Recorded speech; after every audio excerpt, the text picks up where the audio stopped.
Class 12-এর অন্ধকার লেখাগুচ্ছ কবিতায় উল্লেখিত বিভিন্ন বিখ্যাত ব্যক্তিদের সংক্ষিপ্ত পরিচয় দেওয়া হলো।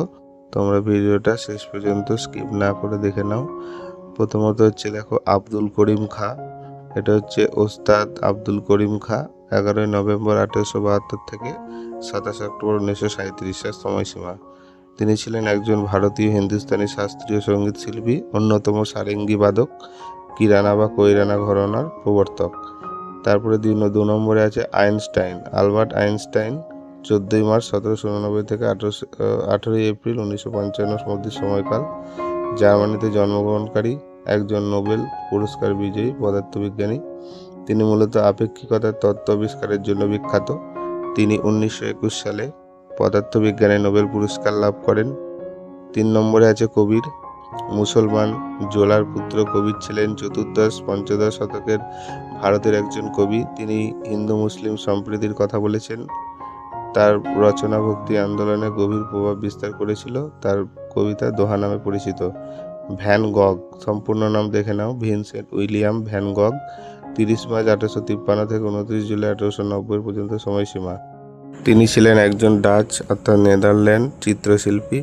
37 বছরে আত্মঘাতী বন্দুকের গুলিতে মারা যান। তার জীবদ্দশায় কেবলমাত্র তিনি একটি চিত্রকর্ম, তার রেড ভাইনিয়ার বিক্রি হয়েছিল। তিনি পোস্ট ইমপ্রেশনিস্ট আন্দোলনের শিল্পী ছিলেন। তারপরে দেখো গার্সিয়া লোরকা।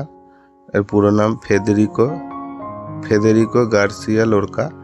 স্প্যানিশ অর্থাৎ পেন সাহিত্যের অন্যতম কবি। তিনি একধারে একজন কবি, নাট্যকার ও মঞ্চ পরিচালক ছিলেন।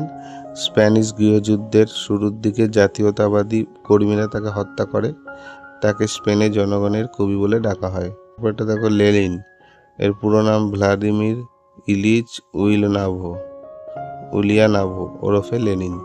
22 এপ্রিল 1870 থেকে 21 জানুয়ারি 1924 হলেন একজন মার্ক্সবাদী রুশ বিপ্লবী।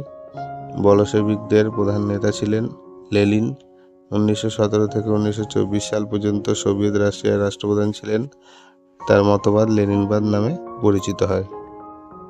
এই বিখ্যাত ব্যক্তিদের পরিচয় তোমরা ভালো করে পড়ে নাও, দেখে নাও, পারলে খাতায় নোট করে নাও। এখান থেকেও কিন্তু এমসিকিউ প্রশ্ন আসতে পারে, খুব গুরুত্বপূর্ণ আছে। তার জন্য আমি একটা ভিডিও করে এদের আলাদা আলাদা পরিচয় দিয়ে দিলাম। ভিডিওটা ভালো লাগলে অবশ্যই লাইক শেয়ার করে দাও। আর বলার কিছু নেই, যারা নতুন আছে অবশ্যই চ্যানেলটাকে সাবস্ক্রাইব করে পাশে থাকো।